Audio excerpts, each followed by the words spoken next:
UFC 132 recap video. I think this was a very, very good event indeed. There was a lot of exciting fights and a lot of, I think, remarkable shows of both heart and ability from some people. Jeff Hoogland and Donnie Walker began, and I didn't make a prediction for them, don't really know who they are at all. The only thing I would say is that Jeff Hoogland won the decision, but in the second round managed to knee Walker in the groin. I'm so not impressed by people who do that. Obviously, I think this one was accidental as well, but I still wish that they would take that into account when it happens. I don't know if they did or not. Probably not if you won by unanimous decision. But there we are. The next round, the next one, Andre Winner and Anthony No Joe Kwani. I said that I thought No Joe Kwani would win, but I wouldn't be sad if Andre Winner managed. This was a supreme show of heart by Andre Winner, who didn't give up despite the fact that he was just losing the rounds as the fight went on.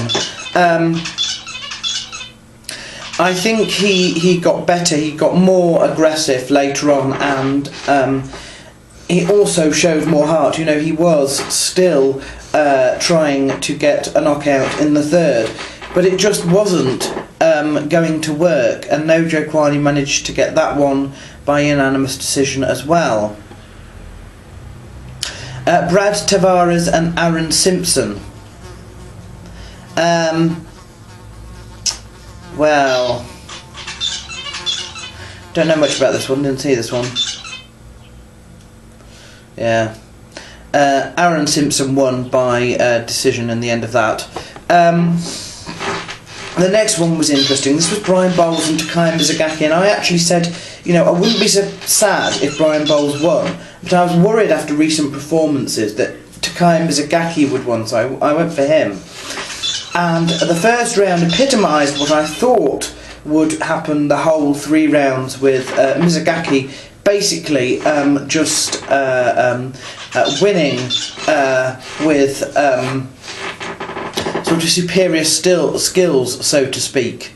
Now, in the second and third round, it changed, and it changed really when it hit the ground, and Brian Bowles was working for a choke. Now, he was working for it in the second, and for quite a lot of the third as well. Interestingly, he didn't manage to finish, and one of the reasons, at least there was early speculation that he couldn't finish, was because he had actually broken his hand by the time he was trying to get this choke to work. So I don't know if you would class that as superior skill, or superior skill and quite a lot of heart in trying to.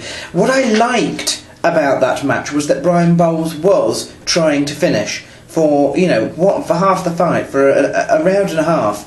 It was pretty obvious that he wanted to get a choke submission. He never did, but he tried, and I like that. He got the unanimous decision win there. This was the first surprise of the night, and it, for me, and it pretty much went almost the same as the second surprise of the night for me. This was Rafael dos Anjos and George Sotiropoulos. Now, I thought what would happen would be that Rafael would attack on the feet, George would take him to the ground, and then it would pretty much be George's world. Well, we're never going to know, because it never really got that far. After a few leg kicks, they went into a flurry, and poor George got knocked out. So it was pretty quick. I think, what does it say, 59 seconds into the match, so it didn't last very long. I was not really, by that prediction, I was not really saying that I thought Rafael dos Anjos wasn't very good. I just thought that George would manage to get him down, and then, yes, I was going to say that George would be much better on the ground. The other fight that went like that was much later on, and that was the Wanderlei Silva and Chris Lieben match. And a lot of people have been umming and ahhing over whether Wanderlei was slightly old and would get caught by the Chris Lieben, who likes to sort of punch his way through things. And the answer is yes, and again, pretty quickly into the match. I think this was even quicker. Basically, they went into a flurry, and that was pretty much the end of Silva. So Lieben wins that one as well. Two other ones which were quite impressive.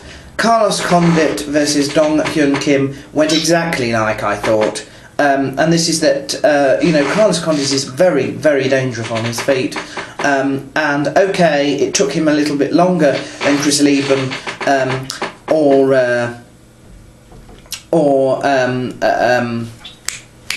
can't remember what his name is now.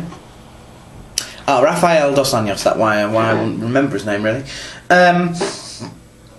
But despite trying, I think he first went for a submission and couldn't get that, and then they ended up in a sort of flurry of punches, and that was how it ended up being.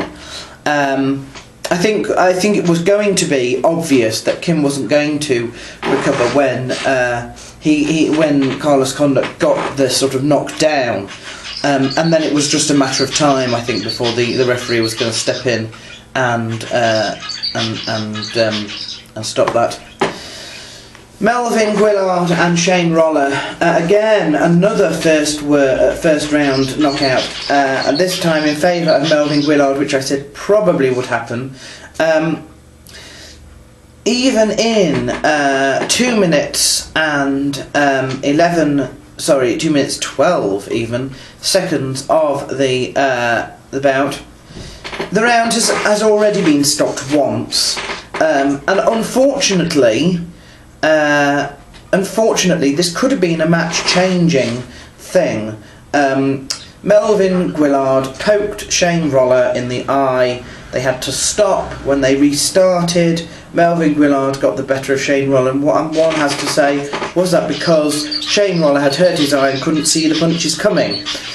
I don't know. I went for Melvin Guillard because I thought he would win anyway. But, I'm consistent. I'm just not impressed with people who even if it's accidentally, manage to score low blows. I can't help thinking, in terms of display, they only really do 15 minutes every quarter. They only do a maximum, yes, of 15 minutes every quarter for most of them. I think that you should be able not to kick somebody in the groin or poke them in the eye or do anything illegal in that 15 minutes, because I think, as well as training for skills, surely you should be training accuracy and things like that in your training camp as well. What annoys me about the low blows is that it's usually the same offenders. Okay, it's usually the same offenders. You don't really find Rich Franklin or Matt Hughes, for example, being stopped for low blows. It's always the same people.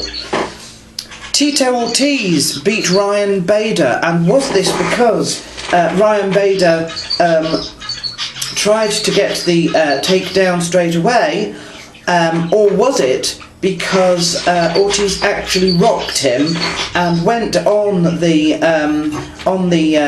outset of that to try and submit him? I don't know, because I sort of blinked and I missed the bit where Tito Ortiz actually locked up the guillotine, and I couldn't decide if it was Ryan Bader trying to get a takedown because the original flurry was too much, or if Tito Ortiz had actually hurt Ryan Bader during the flurry and it was just taking advantage. It's an amazing comeback for Tito Ortiz, and I think really a blessing in some ways for the ratings, because now Tito Ortiz can blah blah blah blah blah blah blah all over again, and we can enjoy yet another sort of year of Tito Ortiz mouthing off before he finally gets the boot from the organisation, I think, which will happen, but credit to him for his win there, and I'm sure he celebrated in style. Matt Wehrman and Dennis Siver won, went pretty much how I thought that would, and the main event, Dominick Cruz and Urijah Faber. Do you know, Dominick Cruz just got better and better and better and better and better as the fight went on, which was interesting because the first 3 rounds were extremely difficult. You know, Faber was very, very game. It wasn't a case of him being dominated. At least I don't think until the later rounds. I can't decide if I think Faber slowed down or if I just think that Cruz actually managed to get better with time. It seemed to be quite close for the first few rounds, and later on it seemed easier to give the rounds to Cruz. I don't know why. He had some very good striking, did Cruz. I was very, very impressed with him. I don't know why. I don't know what happened to Faber. I mean, this is the other thing, he wasn't terrible. It wasn't a domination. I wouldn't have said that was a domination at all. Yes, I think that Faber definitely came off worse. I agree with the decision, but I wouldn't say it was I wouldn't say at all that it was a domination. I just think that I'm impressed that Cruz got better as the fight went on, and entering the 4th and 5th round, Cruz is now not only striking and sort of beating Faber, but he's actually at the point where he's doing more damage with his striking. Faber's getting rocked more often. I don't know. I think that's fantastic. For that reason, I think I've decided that Dominick Cruz will be my man of the card for UFC 132.